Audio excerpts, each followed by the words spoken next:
Hello YouTube and welcome to my very dysfunctional reloading closet.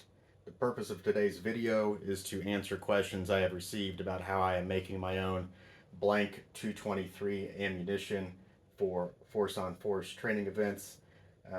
If you buy factory blank ammunition, it is approximately $500 for 1,000 rounds of it right now. Um, the purpose of me making my own is that it is quite a bit cheaper.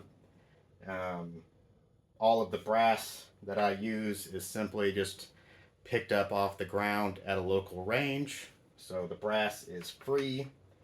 I already have all of the reloading presses and dies and everything to reload 223 ammo.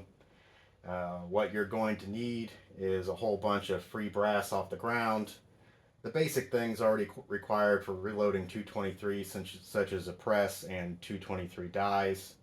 You're going to resize the brass with your sizing die, punch out the primer and clean it. You're going to want to trim all of your brass to the same length. If you don't trim the brass, then you're going to have a really hard time setting up the blank dies. So trim it all to the same length.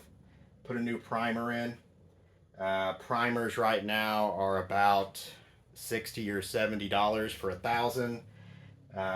My load for this is 5.5 grains of high score 700X. There's no published like safe powder charges for making blanks that I have found.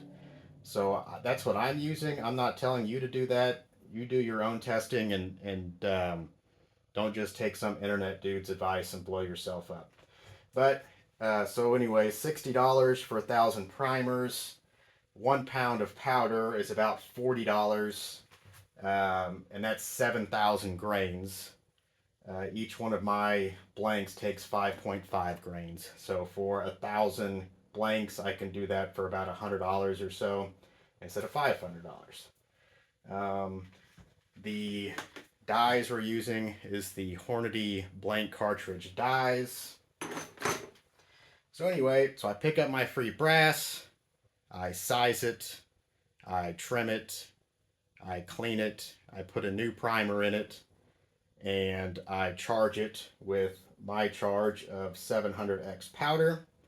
Then I bring it over to the reloading press and I run it through the first die, which starts the star crimp like that. And then I switch to the second die, which closes the star crimp like that. Now you have a closed star crimp. Check that in your cartridge checker, which it passes. That means it's going to fit into your chamber. And then after I have a whole bunch of them done, what I do is I seal the end of mine, as you can see there, with acrylic paint from Dollar General. I think some people use fingernail polish, some people use some sort of fancy nitro something something lacquer that I don't see at the store, so I haven't tested that.